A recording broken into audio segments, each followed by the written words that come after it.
بسم الله الرحمن الرحيم بسم الله الرحمن الرحيم. السلام عليكم ورحمة الله وبركاته. الحمد لله رب العالمين وبه نستعين على أمور الدنيا والدين والعاقبة للمتقين ولا عدوان إلا على الظالمين وأشهد أن لا إله إلا الله الملك الحق المبين وأشهد أن محمدا عبده ورسوله صادق الوعد الأمين والصلاة والسلام على أشرف الأنبياء والمرسلين وعلى آله وأصحابه أجمعين ومن تبعهم بإحسان إلى يوم الدين وبعد. Hadirin jamaah Masjid Agung Al-Ukhwah Bandung yang Allah muliakan, para pendengar radio Tarbiyah Sunnah Bandung, pendengar radio Roja di beberapa kota dan radio-radio lain yang ikut gabung, pemirsa Roja TV dan TV-TV lain, juga para netizen di mana saja Anda berada. Alhamdulillah kita kembali dipertemukan oleh Allah untuk melanjutkan bahasan kitab Mukhtasar Minhajul Qasidin Mukhtasar Ma'arijul Qabul. Tema yang kita angkat sekarang adalah fi tahrimil qawli 'ala Allah bila ilmin wa tahrimil ifta fi dinillahi bima yukhalifun nusus. Bab tentang haramnya berbicara atas nama Allah tanpa ilmu, berbicara tentang agama. Agama ini Allah yang buat, Allah yang menetapkan. Berbicara tentang agama tanpa ilmu berarti berbicara atas nama Allah tanpa ilmu. Dan haramnya memberi fatwa tentang agama Allah dengan isi fatwa yang menyelisihi nas-nas Al-Quran dan Sunnah. Dalil dari Al-Quran dan hadis tentang hal ini amat sangat banyak. Pertama, Al-Quran surah Al-A'raf 33, Allah menyatakan, Qul innama harrama rabbiyal fawahisha ma dhahara minha wa ma batana wal ithma wal baghya bighairil haqqi wa an tusyriku billahi ma lam yunazzil bihi sultana wa an taqulu 'ala Allahi ma la ta'lamun. Katakan oleh Muhammad, hanyalah Rabbku, yaitu Allah, mengharamkan perbuatan-perbuatan keji, baik yang zahir ataupun yang batin. Mengharamkan juga berbuat dosa. Mengharamkan berbuat aniaya tanpa alasan yang hak. Dan menyekutukan Allah dengan sesuatu yang Allah tidak menurunkan keterangan tentangnya, dan kalian berbicara atas nama Allah tanpa ilmu. Ini 5 dosa-dosa besar yang Allah haramkan, dan dimulai dengan dosa besar terkecil. Pertama, berbuat fawahish, perbuatan keji baik zahir ataupun batin. Kedua, berbuat dosa. Ketiga, berbuat zalim. Keempat, musyrik, syirik. Di atas syirik itu ada yang lebih besar lagi, yaitu apa? Berbicara atas nama Allah tanpa ilmu, berbicara agama. Kenapa berbicara tanpa ilmu lebih besar dosanya daripada syirik? Karena syirik itu amal qasir, sedangkan berbicara tanpa ilmu amal muta'addi. Amal qasir artinya buruk, hanya untuk diri sendiri. Yang dosa, yang musyrik dirinya sendiri. Orang lain tidak terbawa-bawa dosa. Tapi berbicara tentang Allah atas nama Allah tanpa ilmu, dia sesat dan menyesatkan banyak orang. Akhirnya dia memikul dosa jariyah sampai hari kiamat. Walaupun dia sudah mati, omongannya atau tulisannya yang menyesatkan masih beredar di kalangan orang-orang yang hidup. Lalu orang-orang banyak yang tersesatkan, maka orang pertama tadi memikul dosa-dosa orang yang mengikutinya sampai hari kiamat. Sebagaimana hadis sahih riwayat Imam Muslim dalam kitab sahihnya, berkata Rasul alaihi salatu wasallam, man da'a ila dhalalatin kana alaihi minal itham mithla athami man tabi'ahu la yanqusu dhalika min atharihim syai'ah. Siapa orang yang mengajak manusia kepada kesesatan, bicara agama tanpa ilmu, sesat dan menyesatkan, maka dia memikul dosa ditambah dengan dosa orang-orang yang mengikuti kesesatannya, tanpa mengurangi dosa-dosa para pengikutnya sedikit pun. Para pengikutnya memikul dosa masing-masing, tapi orang yang pertama kali menyampaikan kesesatan memikul seluruh dosa para pengikutnya terus sampai akhir zaman. Dianya sudah mati, kesesatannya masih menyebar di kalangan orang-orang yang hidup, maka banyak orang tersesatkan. Apa akibatnya? Akibatnya dia memikul dosa jariyah. Jariyah itu artinya yang mengalir terus tanpa henti. Dan inilah yang disinyalir oleh Nabi SAW dalam sebuah hadis sahih riwayat Bukhari dan Muslim.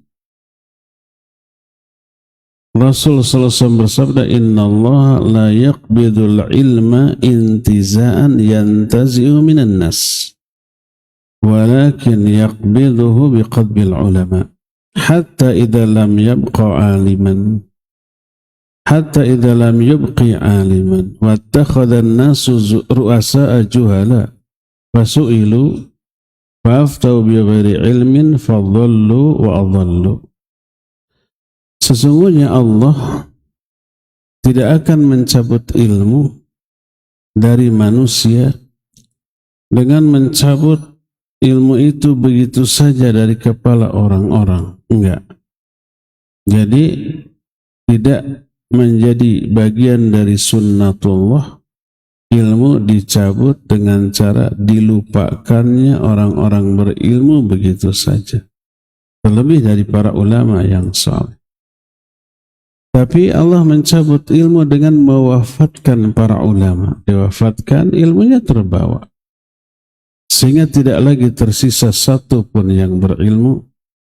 Lalu manusia mengangkat orang-orang bodoh sebagai pemimpin tokoh dalam masalah agama.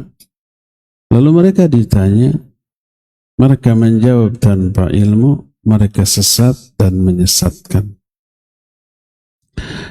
Inilah beberapa dalil Al-Quran tadi dan hadis menjelaskan haramnya berbicara agama tanpa ilmu, bahkan keharamannya paling puncak melebihi bahaya yang ditimbulkan oleh perbuatan syirik. Ini yang pertama. Kedua, bahaya dari berbicara tanpa ilmu berarti mendahului Allah dan Rasul-Nya. Al-Quran hadis dikesampingkan, dia bodoh tentang Quran hadis. Lalu dia pentingkan ro'yunya, pendapatnya, Dia nggak bisa berbicara Quran hadis karena bodoh tentang Quran hadis. Lalu berbicara tentang agama dengan kebodohannya, dengan ro'yunya, dengan pendapat pribadinya yang kosong dari ilmu. Sering saya bilang, jangankan perkara agama, perkara dunia saja orang berbicara, apalagi praktek tentang satu urusan tanpa ilmu, ini berbahaya. Umpama kita bukan seorang dokter, nggak pernah berbicara atau belajar kecuali baca artikel, jurnal kesehatan, tidak pernah belajar di fakultas kedokteran, nggak pernah belajar anatomi tubuh, nggak pernah belajar tentang seluruh organ tubuh, nggak pernah belajar tentang penyebab sakit dan obatnya. Itu hanya dokter di bawah bimbingan ahlinya. Kita hanya baca 1-2 jurnal, 1-2 artikel, bodoh tentang kedokteran. Lalu kita bicara tentang kesehatan, apalagi memberi saran ke orang yang sakit. Oh, kalau sakitnya begitu, ini obatnya. Atau kita sakit mengobati diri sendiri. Ini berbahaya. Penyakitnya bisa tambah parah, minimal tidak sembuh-sembuh, bahkan bisa berakibat kepada kematian. Apalagi praktek langsung mengobati. Orang yang sakitnya asalnya biasa-biasa, diobati oleh bukan dokter, tambah parah. Begitu juga mobil, motor kita, ada keluhan rusak. Lalu kita bongkar sendiri. Padahal kita nggak punya ilmu tentang mesin. Hanya apalagi cuma lihat YouTube, langsung praktekkan. Dia bongkar motornya, mobilnya, tambah rusak, tambah parah. Itu dalam urusan dunia, apalagi dalam perkara agama. Allah wanti-wanti melarang dalam Al-Quran surah Al-Hujurat ayat pertama dan ayat yang kedua. Kata Allah Azza wa Jalla, ya ayyuhalladzina amanu la tuqaddimu baina yaday Allahi wa rasulihi wattaqullah innallaha sami'un alim. Hai orang-orang yang beriman, jangan kalian mendahului Allah dan Rasulnya. Bertakwalah kalian kepada Allah, karena Allah maha mendengar dan maha mengetahui. Mendahului Allah dan Rasulnya berarti mendahulukan ro'yu, pendapat pribadinya daripada firman Allah dan sabda Rasul sallallahu alaihi wasallam. Quran sunnah tidak dipakai karena memang dia nggak paham tentang hal itu. Ro'yunya kemudian main dalam perkara agama. Ini berbahaya. Di ayat keduanya Allah menyatakan, ya ayyuhalladzina amanu la tarfa'u aswatakum fawqa sawtin nabi wa la tajharu lahu bil qawli kajahri ba'dikum li ba'din an tahbatu a'malukum wa antum la tash'urun. Hai orang-orang yang beriman, jangan kalian tinggikan suara kalian di atas suara Nabi. Wala tajharu lahu bil qaul, jangan juga kalian mengeraskan suara kepada Nabi ketika berbicara seperti kalian berbicara mengeraskan suara di atas suara orang lain. Di hadapan Nabi nggak boleh. Apa ancaman? Ancaman dari antahbatu a'malukum wa antum la tash'urun. Nanti terhapus, gugur amal-amal, pahala-pahala kalian tanpa kalian sadar. Berbicara dengan nada lebih tinggi di hadapan Nabi SAW, walaupun isi omongannya benar, tapi nadanya lebih tinggi. Ini haram, terlarang. Walaupun isi omongannya benar, tapi nadanya lebih tinggi, maka batal semua amal-amalnya. Antah batu amalukum, ya dia berdosa, ya pahala-pahalanya dihapus. Apalagi kalau bentuk su'ul adab atau buruknya perilaku kepada Nabi SAW lebih dari itu. Tadi disebutkan omongannya benar tapi nadanya lebih tinggi, nggak boleh. Apalagi kalau lebih dari itu. Berupa apa? Berupa dia lebih mengemukakan pendapat pribadinya daripada ucapan Nabi SAW. Ini lebih tinggi kejahatannya daripada bicara benar, baik, tapi suaranya lebih tinggi. Apalagi kalau bicaranya buruk tentang Nabi SAW atau hadis Nabi tidak dipakai, dia lebih mementingkan pendapat pribadinya, ini lebih besar kejahatannya daripada yang tadi. Maka salah satu kerugian orang yang berbicara agama tanpa ilmu, berbicara agama dengan ro'yu, dengan kebodohannya, padahal ada sumbernya Quran hadis. Itu sama dengan mendahului Allah dan Rasul. Itu lebih besar kejahatan daripada meninggikan suara di atas Nabi SAW. Maka pertama, karena ini dilarang, pasti berdosa kalau dilanggar.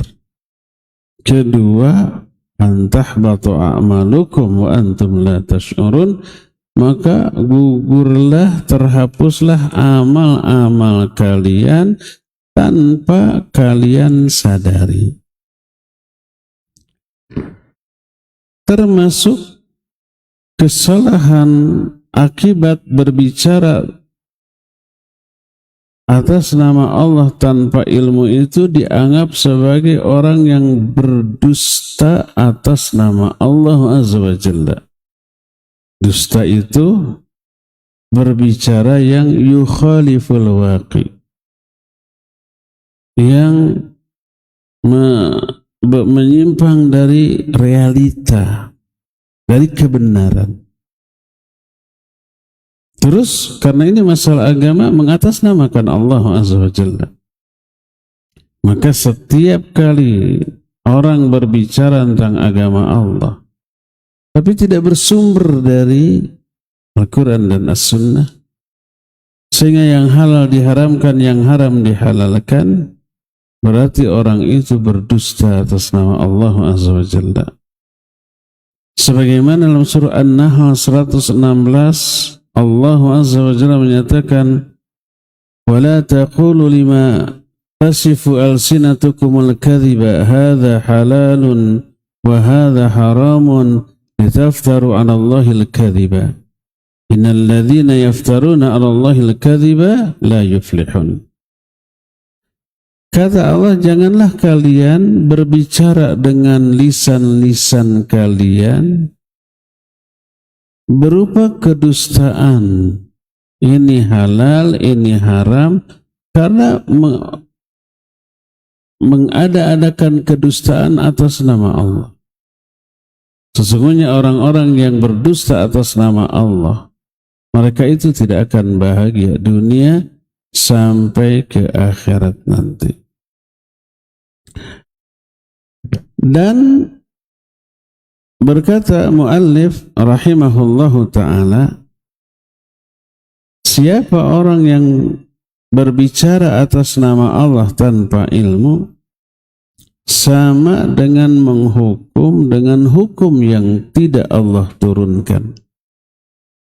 Yang namanya hukum itu bukan sekedar aspek pidana dan perdata semata-mata. Perilaku juga bagian dari hukum Allah Azza wa Jalla. Sebagaimana sabda Rasul sallallahu alaihi wasallam, juga firman Allah, kaifa tahkumun, bagaimana kalian berhukum? Seperti contoh umpamanya berbicara. Berbicara ini ada aturannya, hukum Allah ketika berbicara. Apa hukum Allah ketika berbicara? Harus berkata benar. Jangan dusta, jangan ghibah, jangan mencela, jangan menghina. Itu hukum Allah. Ketika seseorang berdusta, berghibah, berarti dia tidak berbicara berdasarkan hukum Allah Azza wa Jalla. Termasuk larangan berbicara tanpa ilmu, ini hukum Allah. Siapa orang yang melanggar ini, berbicara tentang agama Allah tanpa ilmu, tanpa memahami Quran Sunnah, berarti menetapkan hukum dengan hukum yang tidak Allah turunkan. Dan ini terancam dengan setidaknya 3 ayat di dalam Al-Quran. Dalam surah Al-Ma'idah 44, 45, 47 dengan lafaz awal yang sama tapi kalimat akhir yang berbeda. Wa man lam yahkum bima anzalallah fa ulaika humul kafirun. Di dalam ayat 44. Al-Ma'idah ayat 44. Di ayat 45-nya wa man lam yahkum bima anzalallah fa ulaika humul zalimun. Di ayat 47-nya faulaika humul fasiqun, disebut kafir, disebut zalim, disebut fasik. Yang benar itu yang mana? Apakah kafir, zalim, fasik? Tiga-tiganya benar. Terus apa yang membedakan? Yang membedakan adalah motif dan situasinya. Anggapan orang yang menerapkan hukum yang bukan dengan hukum Allah. Kalau ada orang menerapkan hukum dalam aspek apapun, hukum yang diterapkannya hukum buatan manusia, dengan keyakinan buatan manusia lebih baik daripada buatan Allah. Hukum Allah itu sudah nggak sesuai dengan zaman umpamanya, maka dia nggak pakai, dia terapkan hukum buatan manusia, dia kafir. Keluar dari Islam, murtad. Karena apa? Karena meyakini hukum buatan manusia lebih baik daripada buatan Allah. Tapi kalau orang itu menghukum dengan hukum yang diterapkan manusia, nggak pakai hukuman dari Allah, karena hawa nafsu, karena ingin peroleh keuntungan dunia, sehingga dia merampas hak orang lain, berbuat aniaya, zalim kepada orang lain. Dia meyakini dirinya salah, dosa, dan terancam azab. Tapi karena hawa nafsu dan ambisi dunia, dia lakukan. Orang ini meyakini hukum Allah lebih baik, terbaik. Hukum manusia salah. Tapi kenapa dipakai? Menguntungkan dia.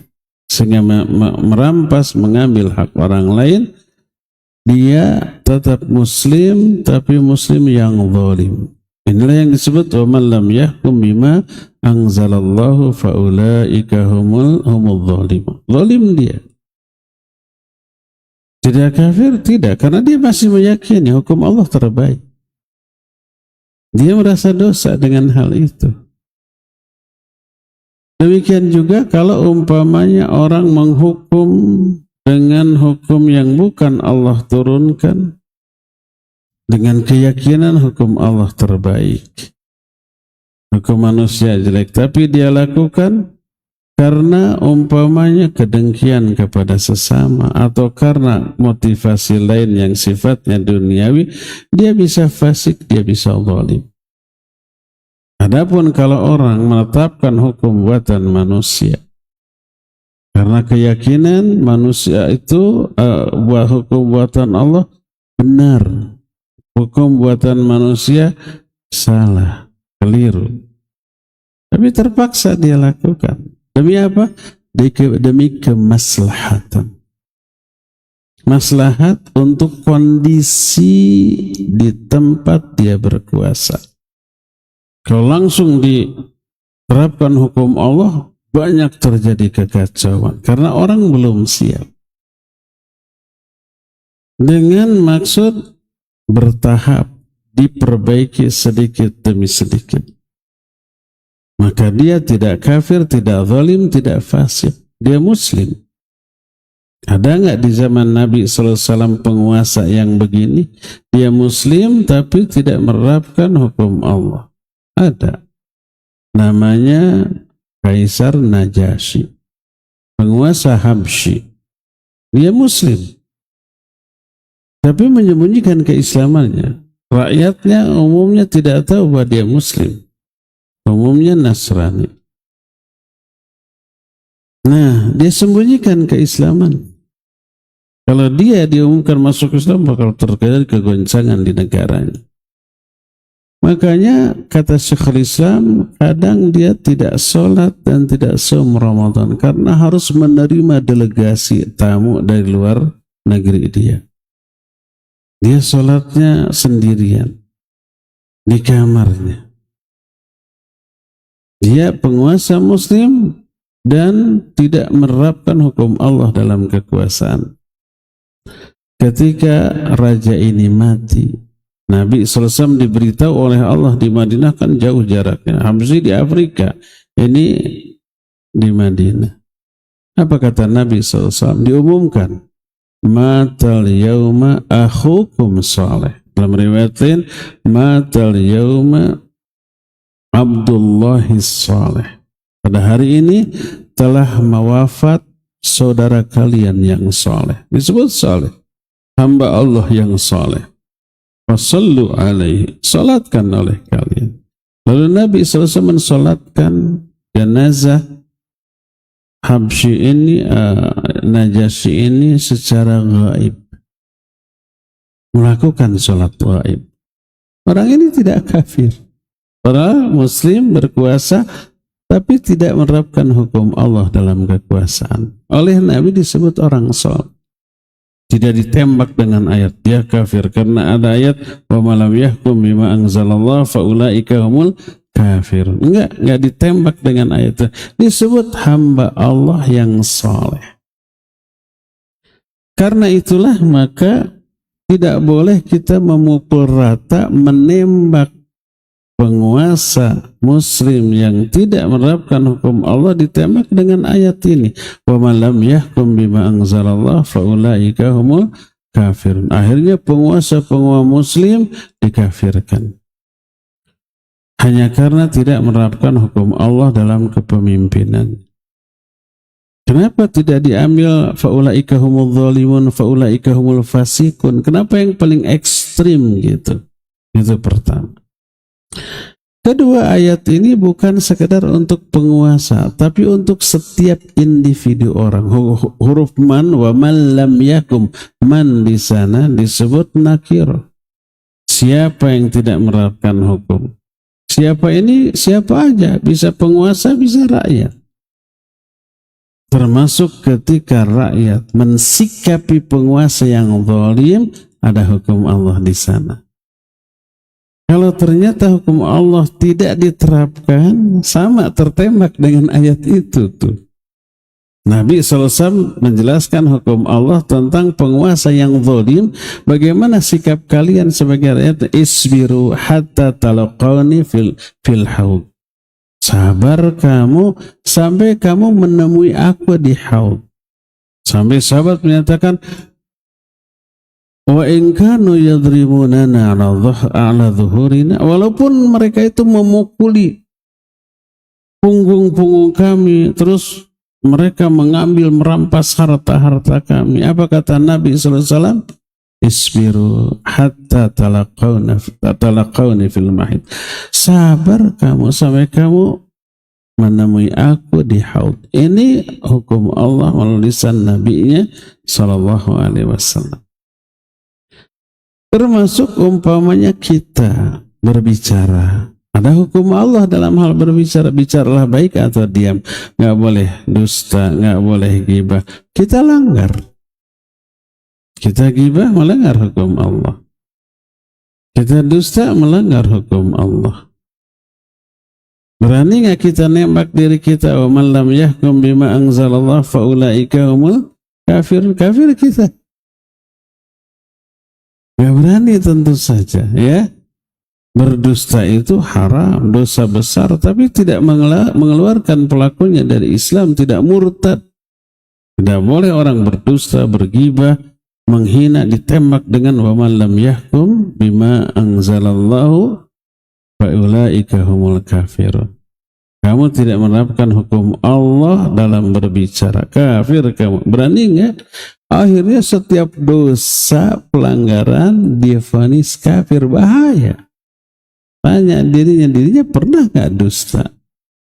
Dirinya pernah nggak menyakiti ibunya? Dirinya pernah nggak melakukan dosa?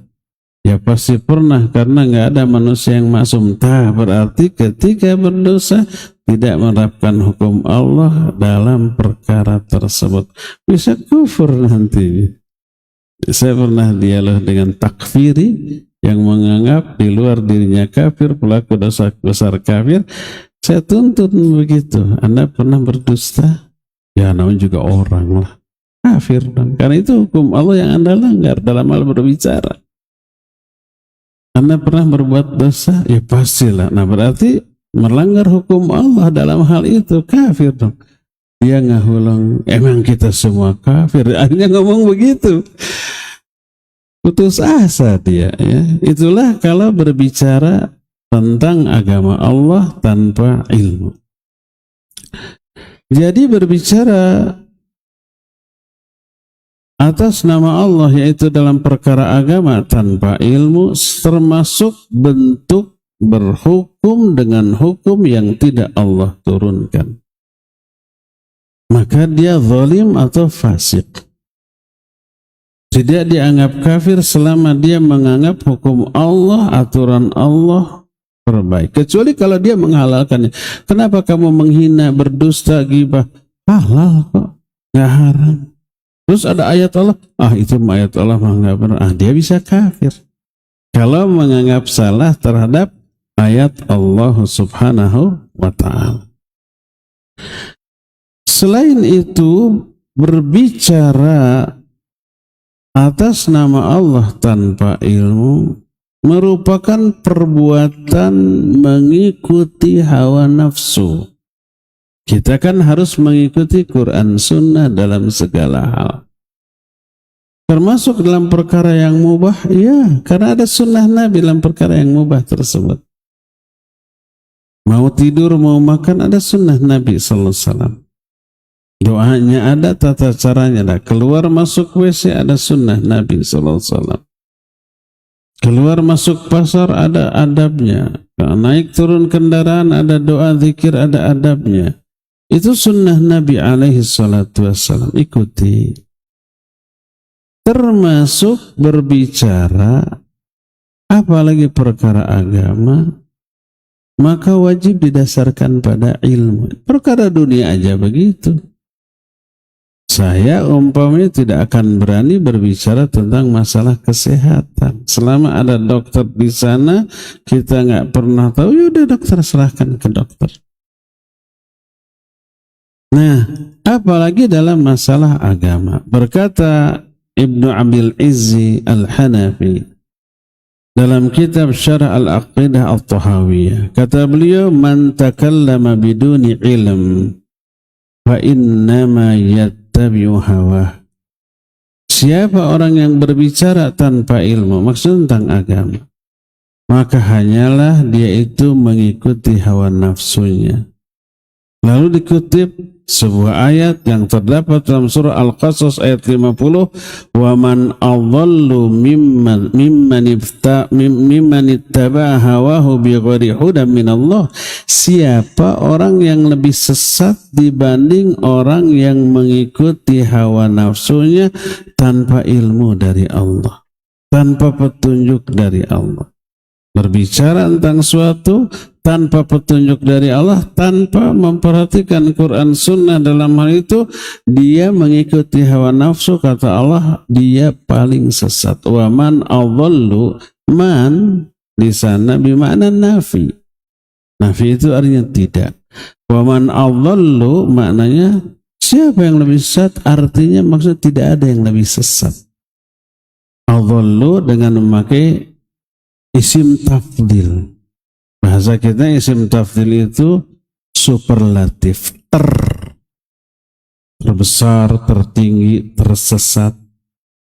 Nah, siapa yang lebih sesat dibanding orang yang mengikuti hawa nafsunya tanpa petunjuk ilmu dari Allah? Artinya tidak ada lagi orang yang lebih sesat dari hal ini. Maka Ibnu Abil Izzi menyatakan, siapa orang yang berbicara agama tanpa ilmu, berarti dia mengikuti hawa nafsunya. Jadi lihat, orang-orang yang berbicara tentang Allah tanpa ilmu, banyak poin yang dilanggar. Pertama, berbicara atas nama Allah tentang agama tanpa ilmu, itu dosa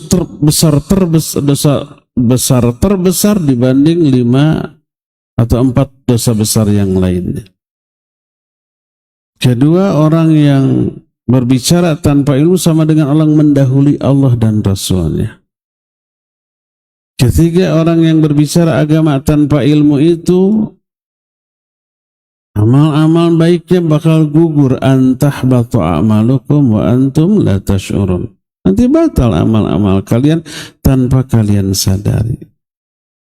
Kelimanya, orang yang berbicara agama tanpa ilmu itu sama dengan orang yang menghukum dengan hukum yang tidak Allah turunkan.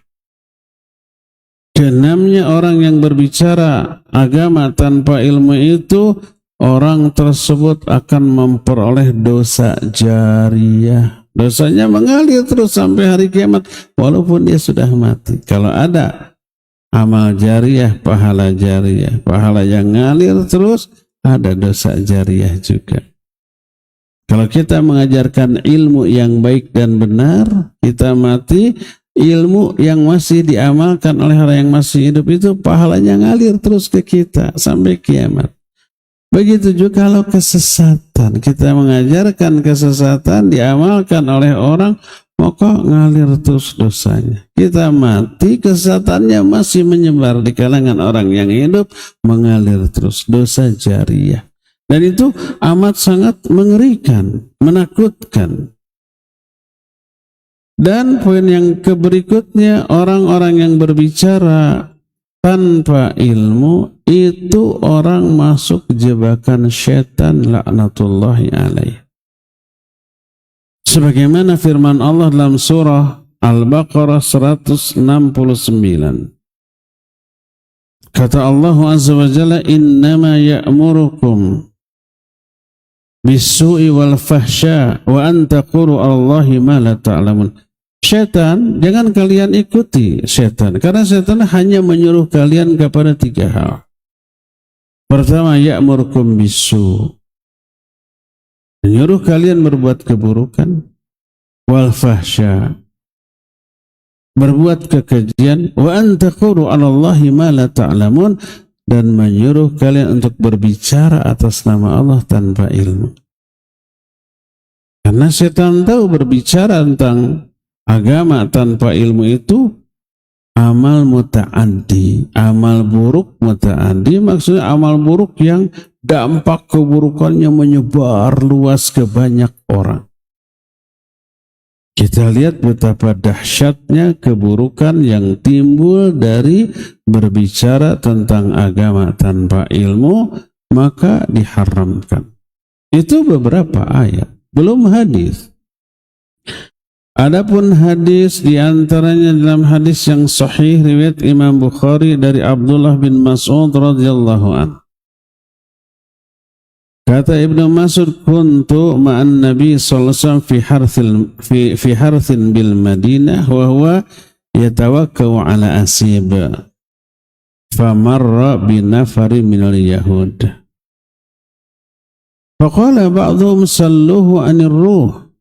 Wa qala ba'dhum la tas'alu li'alla yusmi'akum ma takrahun. Faqamu ilaihi faqalu ya Abal Qasim hadithna anir ruh. Faqama sa'atan yanzur. Fa'arabtu annahu yuha ilaih fata'akhartu anhu hatta sa'adal wahyu. Thumma qala wa yas'alunaka anir ruh. Qulir ruhu min amri rabbi wa ma utitum minal ilmi illa qalila. Kata Ibnu Mas'ud, lihat bagaimana sikap Nabi SAW ketika ditanya tentang agama, tapi beliau tidak tahu, belum dapat wahyu tentang hal itu. Beliau tidak sotoy, tidak menjawab dengan pendapat pribadinya. Kata Ibnu Mas'ud, aku bersama Rasul SAW di sebuah kebun di Madinah. Beliau saat itu sedang bersandar di batang pohon kurma. Lewatlah beberapa orang Yahudi. Orang Yahudi tahu ini Nabi Muhammad SAW. Sebagian orang Yahudi itu berkata, tanya dia tentang ruh. Sebagian lain menyatakan, jangan tanya apapun, nanti kalian bisa mendengar apa yang tidak kalian sukai. Ikhtilaf di kalangan Yahudi. Tapi akhirnya mereka menghampiri Nabi SAW lalu bertanya, hai Abul Qasim, terangkan kepada kami tentang ruh. Nabi SAW belum tahu tentang ruh, belum ada wahyu Allah yang turun. Maka beliau sesaat diam memandang mereka. Kata Ibnu Mas'ud, aku tahu wahyu sedang turun kepada beliau. Aku mundur sampai selesai wahyu, lalu Nabi SAW menyampaikan wahyu ini. Allah berfirman, wa yas'alunaka 'anir ruh. Qulir ruhu min amri rabbi wa ma utitum minal ilmi illa qalila. Mereka bertanya kepadamu, hai Muhammad, tentang ruh.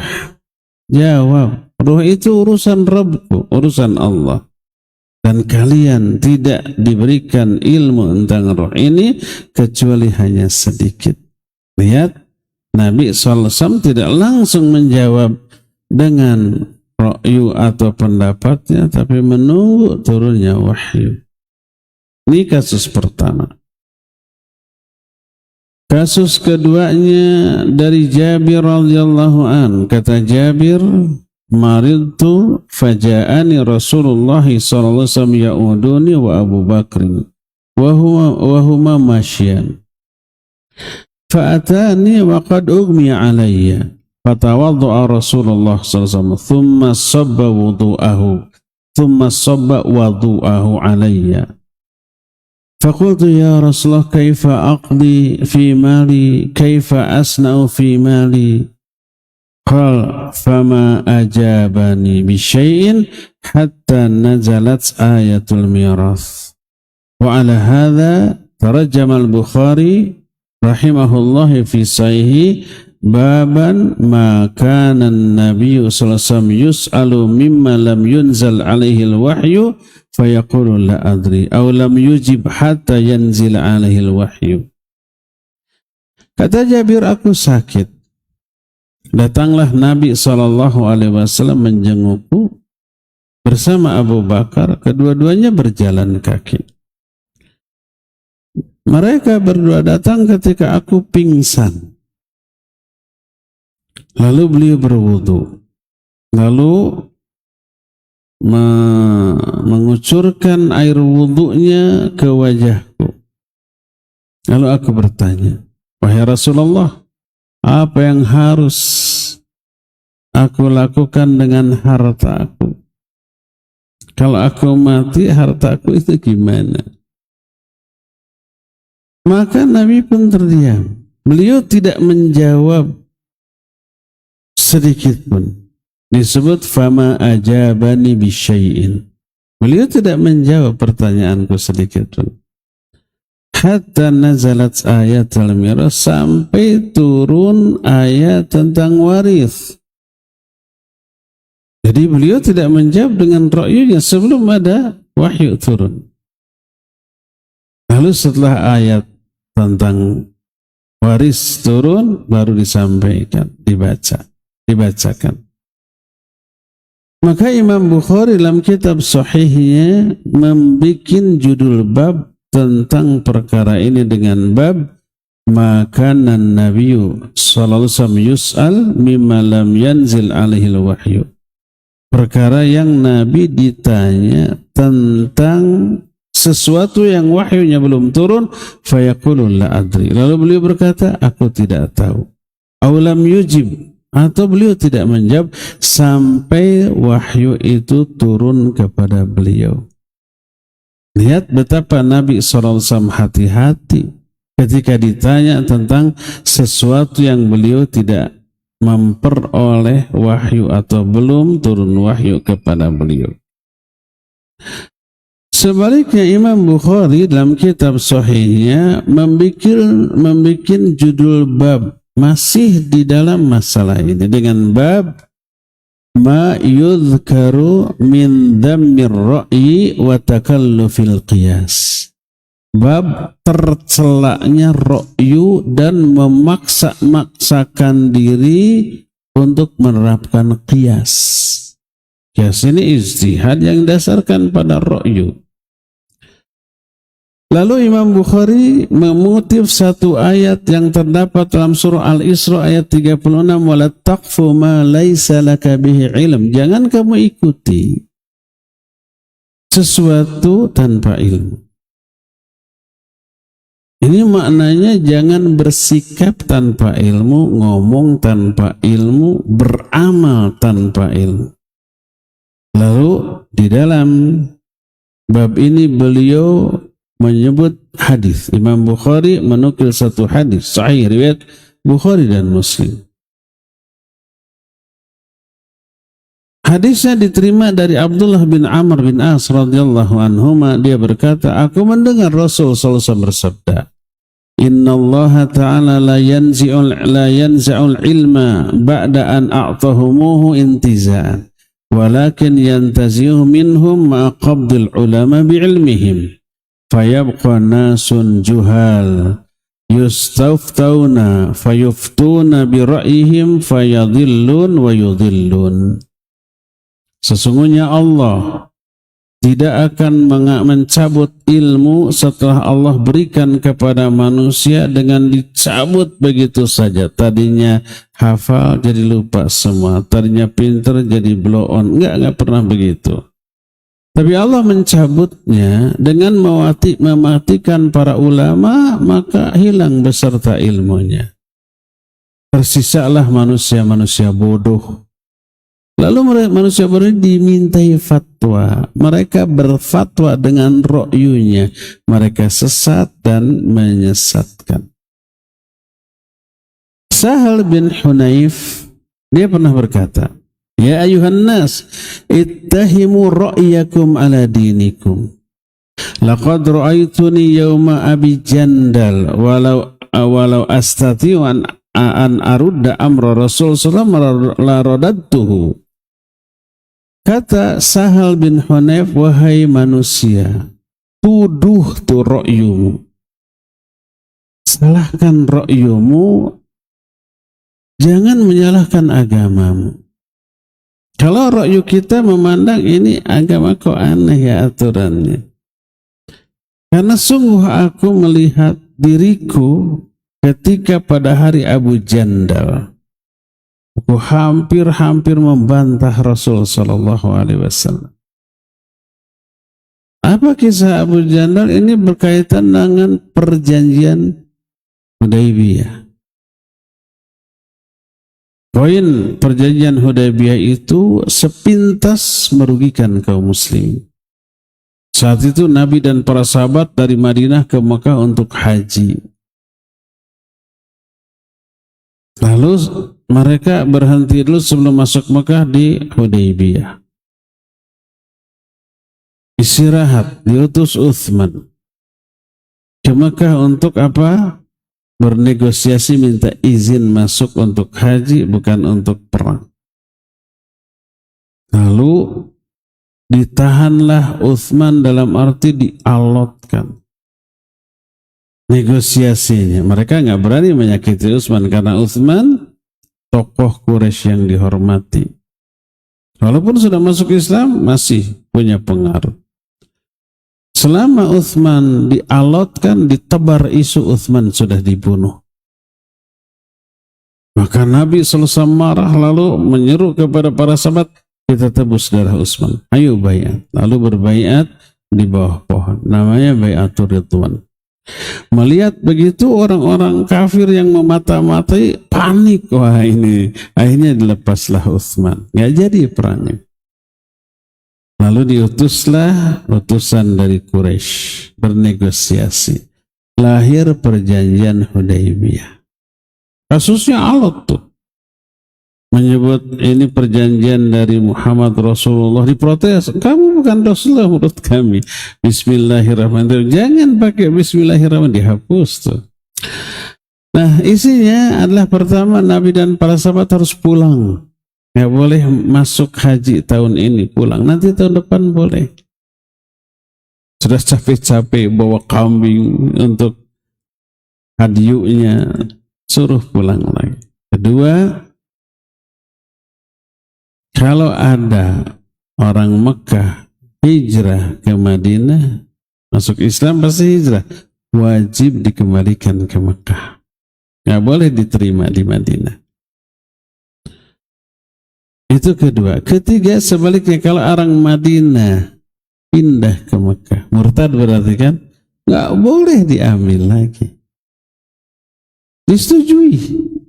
Ini kan merugikannya. Sudah disetujui, dicap, lagi masih ngumpul, datang Abu Jandal dari Mekah mau ke Madinah, hijrah masuk Islam. Kemudian melihat di sana ada di Hudaybiyah, bergabung dengan Rasul sallallahu alaihi wasallam. Ini perjanjian sudah ditandatangani, sudah dicap, sudah disetujui. Abu Jandal tidak boleh dibawa ke Madinah, tapi harus kembali ke Mekah. Sampai Abu Jandal menyatakan, wahai manusia, apakah kalian akan membiarkan aku kembali ke Mekah dan memperoleh siksa dari orang-orang Mekah? Pasti disiksa tuh babak belur. Sampai Nabi SAW, sabarlah wahai Abu Jandal, sungguhnya Allah akan memberikan jalan keluar dan kemudahan kepadamu. Di mana lagi ini perjanjian sudah disetujui, maka Abu Jandal harus kembali dan pasti disiksa babak belur.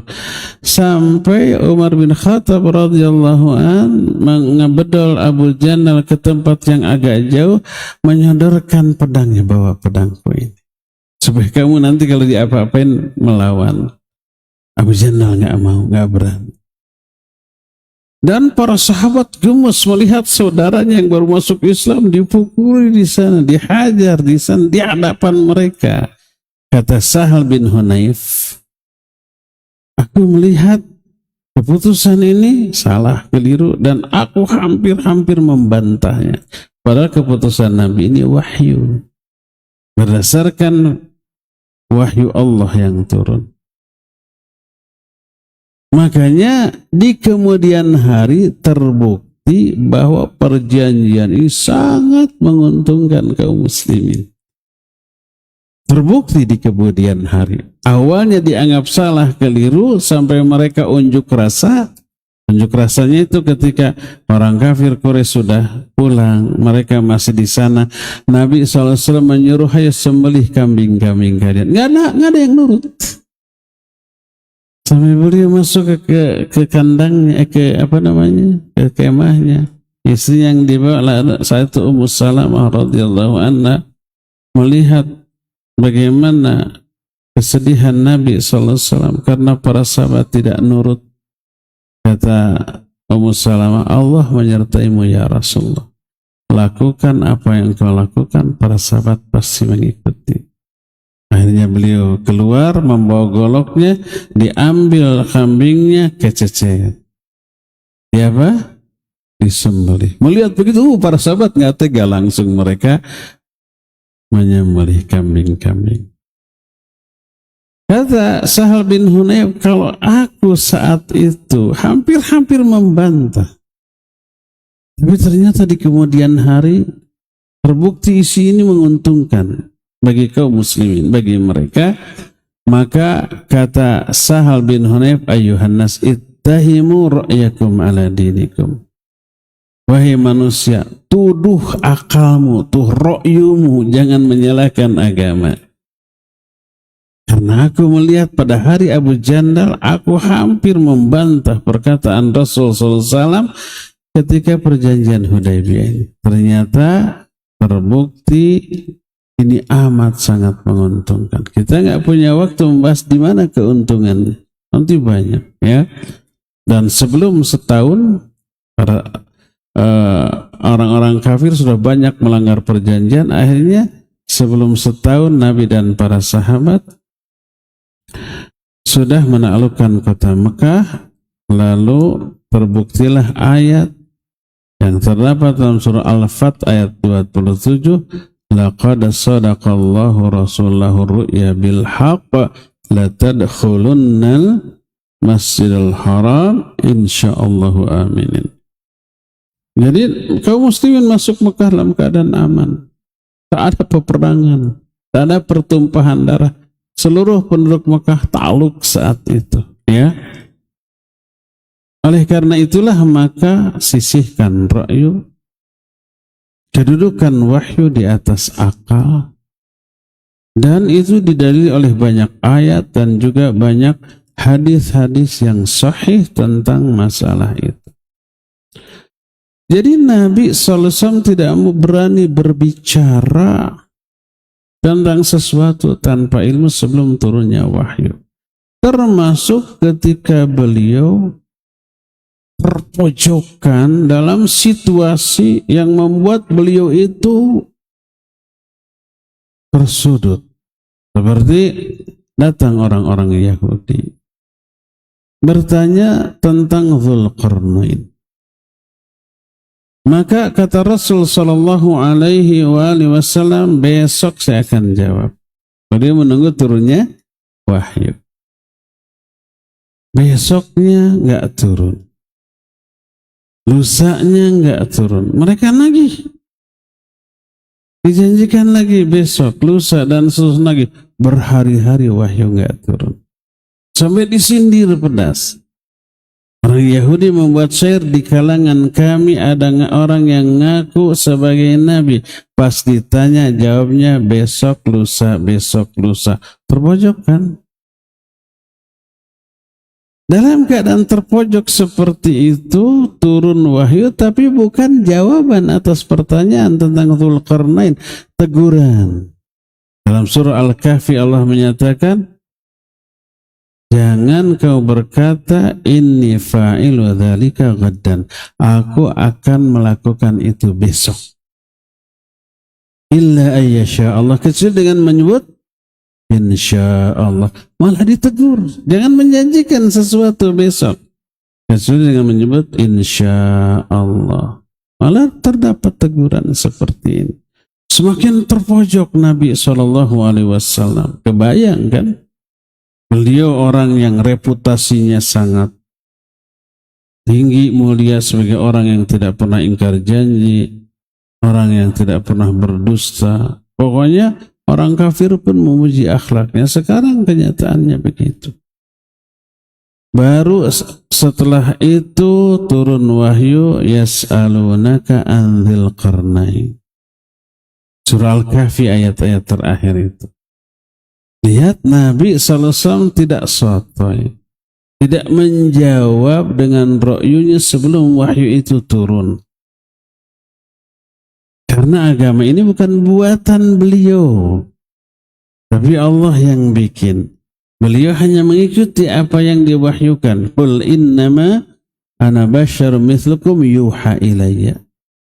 Dalam ayat lain, innama attabi'u ma yuha ilayya. Aku hanya mengikuti apa yang diwahyukan kepadaku. Tidak pernah berbicara dengan pendapat pribadinya. Kalau beliau berbicara tentang agama tanpa wahyu, diancam oleh Allah. Diputus tuh urat lehernya. Mati enggak? Ya matilah. Allah berfirman dalam surah Al-Haqqah ayat 44 sampai 48, "Walau taqawwala 'alaina ba'dal aqawil la akhadna minhu bil yamin thumma laqata'na minhu al-watin. Fama minkum min ahadin anhu hajizin." Seandainya dia Muhammad SAW mengada-ada sebagian perkataan atas nama kami, bicara agama tanpa wahyu, kalau berani demikian, la akhadna minhum bil yamin, kami pegang dia dengan tangan kanan kami, thumma laqata'na minhul watin, lalu diputus tuh urat lehernya seketika itu juga. Fama minkum min ahadin anhu hajizin, tak ada seorang pun di antara kalian yang bisa menolong dia dari pemutusan urat leher itu.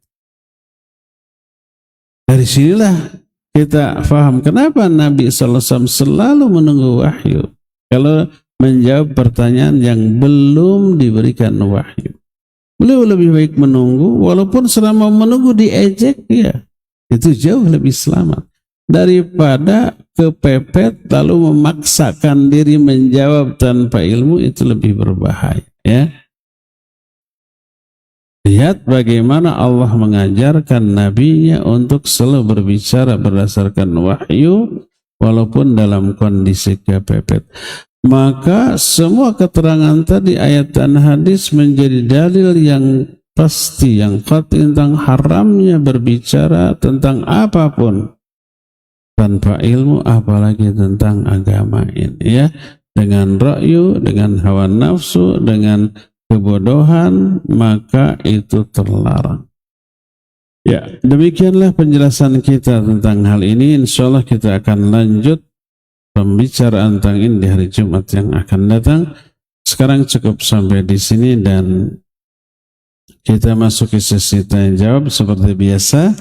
Tiap Jumat pertanyaan dari TV dan Radio Raja kepada Akhi Ari hafizahullah, silakan untuk memandu tanya jawab dengan pendengar dan pemirsa. Silakan Ari. Assalamualaikum. Jazakallahu khairan atas kesediaan Ustadz untuk menyampaikan pelajaran dan bimbingan kepada kaum muslimin dan muslimah, sahabat Raja dimanapun bisa menyimak siaran ini. Semoga Allah memberikan taufik dan kemudahan untuk kita bisa memahami pelajaran ini dan mengamalkannya. Selanjutnya kami akan bacakan dari pertanyaan pesan singkat dari Bapak Uus di Tasikmalaya. Yang bertanya sebagai berikut, Ustaz. Ustaz, sebentar lagi kita memasuki bulan suci Ramadan. Biasanya, atau yang acap kali di kampung saya, sering diadakan kultum dan yang mengisi dalam kultum tersebut bukan tokoh agama atau orang yang memang notabene berilmu dalam masalah agama Islam ini. Hanya orang-orang yang dianggap tua, yang pintar atau berprofesi seperti dokter, dosen, atau aparat yang dipandang dalam masyarakat kami. Bagaimana kita menyikapi hal tersebut? Apakah kita tetap mengambil ilmu dari kultum-kultum tersebut? Silakan Ustaz. Barakallahu fiik.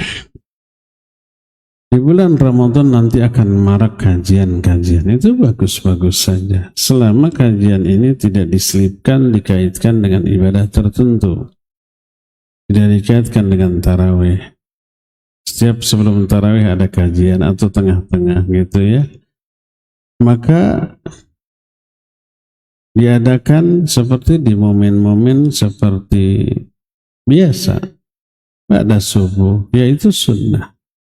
Nabi SAW seusai salam, beliau suka menghadapkan wajahnya ke jamaah, lalu dialog, bertanya mimpi, bertanya ini dan itu. Ini menunjukkan sunnahnya memberi tausiah ba'da salat subuh boleh, atau menjelang berbuka. Tapi yang jadi masalah yang isinya itu bukan ahlinya. Asal dia bergelar sarjana, S1, S2, apalagi S3, walaupun di dalam mata kuliah umum, dalam disiplin ilmu umum, doktor di bidang sains, doktor di bidang kedokteran, doktor di bidang umpamanya sosial, ekonomi, disuruh berbicara tentang agama. Nah, kalau berbicara ekonomi ya dia ahlinya boleh, bagus. Tentang sains dia ahlinya bagus, tapi dalam masalah agama nol, bukan ahlinya, maka tidak boleh. Dia harus menolak. Khawatir terkena dengan hadis tadi, ya, disebutkan Wattakhadan nasu ru'asa juhala. Orang-orang mengangkat orang bodoh tentang agama sebagai tokoh. Fasu'ilu, lalu ditanya. Fa'aftau bi ghairi ilm, lalu berfatwa tanpa ilmu. Fadhallu wa adhallu, sesat dan menyesatkan. Mau enggak kita umpamanya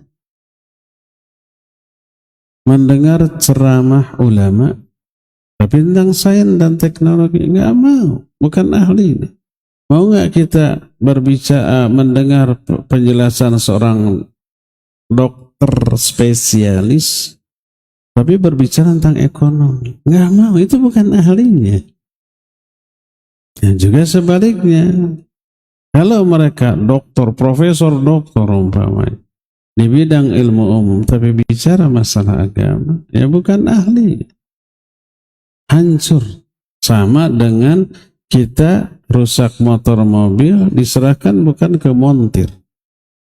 Ini ada profesor dokter di bidang kedokteran. Dia profesor dokter di bidang umpamanya penyakit dalam. Mobil kita rusak, Prof tolong bongkar. Berani nggak kita? Nggak berani. Dia profesor dokter itu di bidang kesehatan, bukan bidang ini. Mereka sendiri kalau mobilnya rusak ke montir, walaupun montir ini hanya lulusan STM mesin, lebih baik daripada profesor doktor di bidang kesehatan atau di bidang lain. Tentang mesin lebih utama ke lulusan STM mesin. Dia teori tahu, praktek juga mungkin sering di bawah bimbingan ahlinya gitu ya. Apalagi kalau montirnya itu lebih ini daripada itu ya. Jadi kalau kita menyerahkan urusan mobil, motor, HP ke seorang profesor, doktor tapi bukan ahlinya, kita nggak mau, ini dijamin bakal tambah rusak. Apalagi masalah agama ya. Jadi agama mah dia tidak menguasai, nggak boleh diminta. Kalau diminta terus dia ngomong, dengar nggak? Jangan didengar. Al ilmu dinun fanzuru min aina akhadtum dinakum. Ilmu ini agama. Perhatikan dari siapa kamu mengambil agamamu. Harus dari ahlinya. Fas'alu ahla dzikri in kuntum la ta'lamun. Tanya ke ahlinya kalau kalian tidak tahu. Profesor doktor di bidang sains bukan ahli agama, jangan suruh bicara masalah agama. Idza wusidal amru ila ghairi ahli fantadhiris sa'. Kalau satu urusan diserahkan bukan kepada ahlinya, hancur tuh. Tunggu saat kehancuran, rusak. Mau nggak kita agamanya rusak hanya karena mendengar profesor doktor di dalam ilmu lain tapi buta agama? Nggak mau. Sebagaimana kita nggak mau motor kita, mobil kita rusak terus diserahkan ke profesor doktor bidang kedokteran. Nggak akan mau rusak ini. Lebih baik lulusan STM mesin daripada profesor doktor di bidang lain. Itu urusan dunia, apalagi urusan akhirat ya. Wallahu a'lam bissawab. Silakan lagi Ari. Baik, barakallahu fikum. Terima kasih atas jawaban dan nasihatnya. Semoga bermanfaat untuk yang bertanya khususnya dan kita semua yang menyimak pada kesempatan kali ini. Selanjutnya kami akan bacakan dari pertanyaan Ibu Ida. Assalamualaikum warahmatullahi wabarakatuh. Ustaz, izin bertanya. Suami sudah lama belajar tentang ilmu agama. Dan alhamdulillah ilmu agama juga baik. Tapi dalam bermuamalah dengan istrinya kurang baik, kurang beradab, sering membentak istri, tidak mau dinilai jika ada kesalahan, terlalu banyak menuntut ke istri sehingga istri merasa tertekan. Suami juga keras dalam mengajarkan ilmu agama kepada anak saya, di mana ini anak sambung dari suami saya dan anak saya kandung. Terkadang juga suka membentak dan meremehkan jika salah dalam belajar ilmu agama.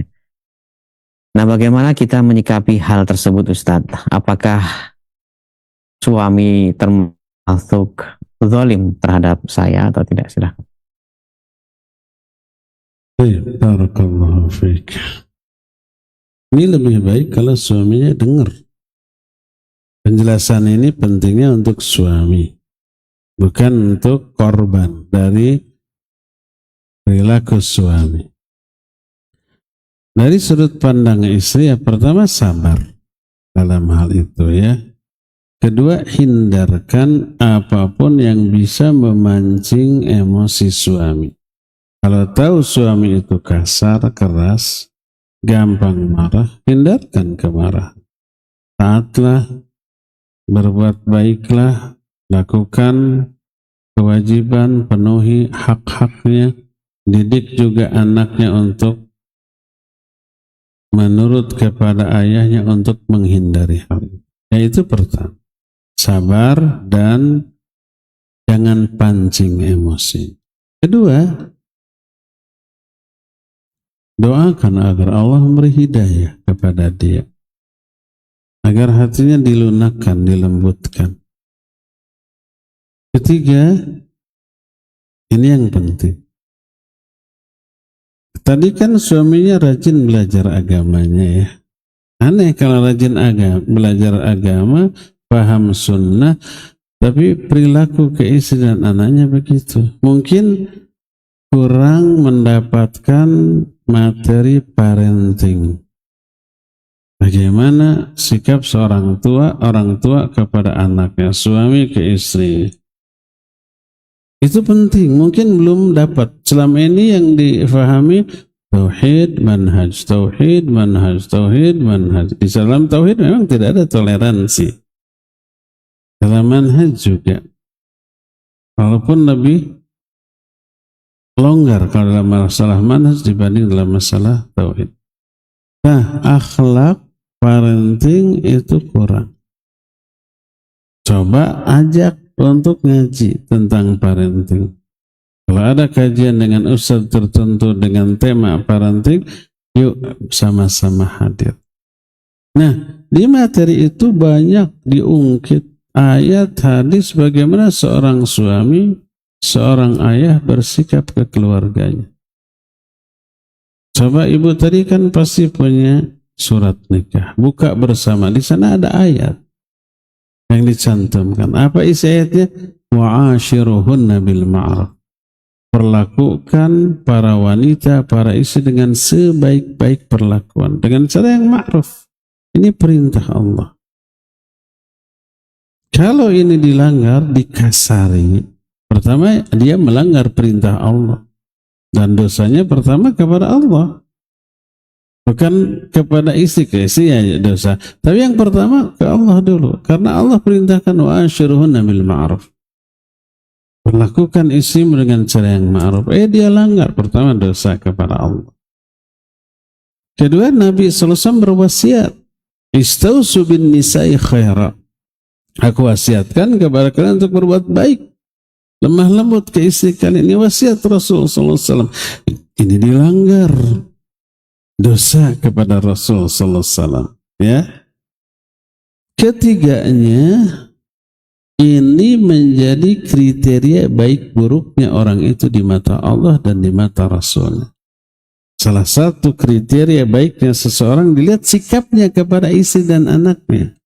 Kalau sikapnya baik, dia baik di mata Allah dan Rasul. Kalau sikapnya buruk, buruk pula. Kata Nabi sallallahu alaihi wasallam, khairukum li ahli wa ana khairukum li ahli. Sebaik-baik kalian adalah orang yang paling baik ke keluarganya. Dan aku orang yang paling baik ke keluargaku. Lihat, baik buruknya orang di mata Allah dan Rasul itu, lihat bagaimana sikapnya ke keluarga. Ya. Nah, otomatis apa yang dilakukan oleh suami ke istri, ke anak-anaknya, karena itu perintah Allah, sabda Rasul SAW, maka memperlakukan istri dengan semulia-mulia perlakuan, termasuk sunnah Nabi SAW. Ketika para istri Nabi ditanya, apa ya sih yang harus dilakukan oleh Nabi sehari-hari dalam rumah, malam atau siang? Disebut malamnya tidur, kemudian tahajud di akhir malam. Siangnya saum, kadang-kadang tidak saum sunnah. Terus disebut wa kana fi mihnati ahli. Beliau suka bantu-bantu tugas istrinya, pekerjaan istrinya. Kalau mau menerapkan sunnah Rasul dalam kehidupan keluarga, bantu istri itu. Ikut nyapu, ikut ngepel. Walaupun ngepel bukan sunnah Nabi SAW. Nabi tidak pernah ngepel. Tahu sebabnya? Bukan lantai, tapi pasir tanah. Tapi nyapu iya. Menjahit pakaian yang sobek. Menambal, menyambung tali sendal yang putus. Wa kana fi mihnati ahli. Beliau bantu-bantu istrinya. Wujud kasih sayang, perhatian, kelemah lembutan Nabi kepada istrinya, bantu-bantu. Tidak mentang-mentang itu tugas perempuan.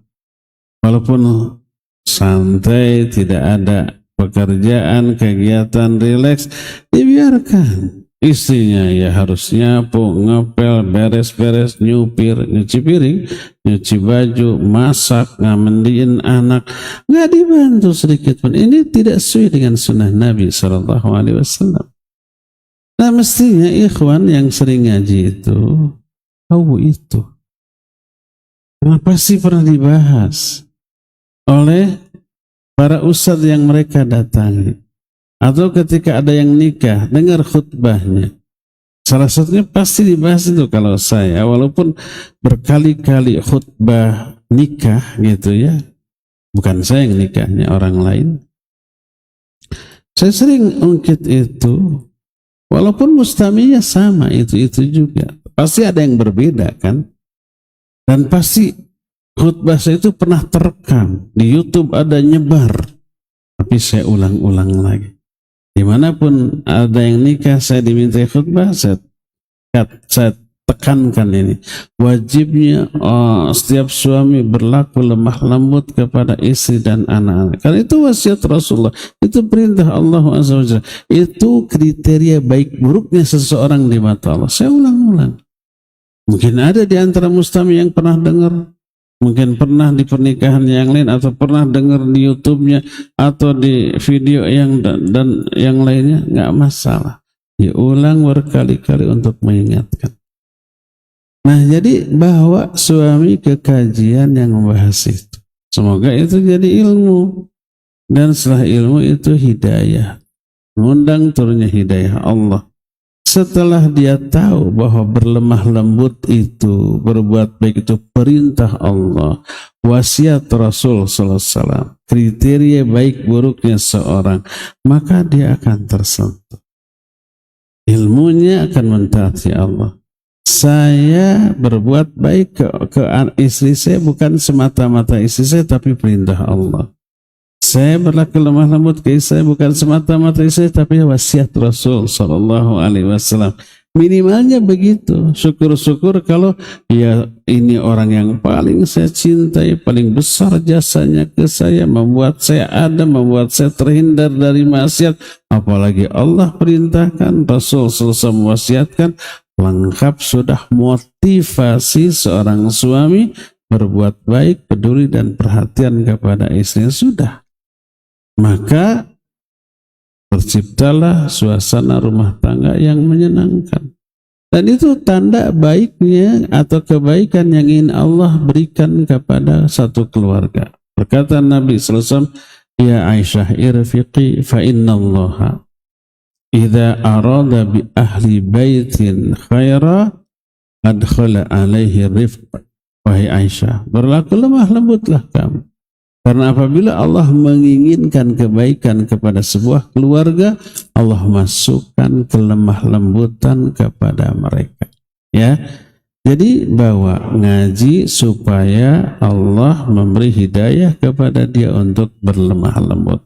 Semoga Allah memudahkan suami dari istri yang bertanya tadi untuk memperoleh hidayah ini, dan semoga seluruh kaum muslimin, laki-laki, kepala rumah tangga ya, perlakukan istri dan anak-anak sebaik-baik perlakuan, karena itulah perintah Allah, karena itulah wasiat Rasul SAW. Ketaatan kita salah satu diukur dari sikap kita kepada istri, dan baik buruknya kita salah satunya diukur dari sikap kita ke istri dan anak-anak kita. Kita menempatkan diri kita sebagai orang yang baik atau yang buruk. Kalau umpah kasar ke istri dan anak-anak, berarti kita memilih menjadi orang buruk di mata Allah dan Rasul. Kalau kita ingin menjadi orang yang baik di mata Allah dan Rasulnya, perlakukan istri dan anak-anak dengan sebaik-baik perlakuan, di sanalah kebaikan kita akan kita dapatkan, ya. Cukup ya sampai di sini. Insyaallah kita akan berjumpa kembali di masa yang akan datang. Subhanakallahu bihamdik, asyhadu an la ilaha illa anta, astaghfiruka wa atubu ilaik, walhamdulillahi rabbil alamin. Wassalamualaikum warahmatullahi wabarakatuh.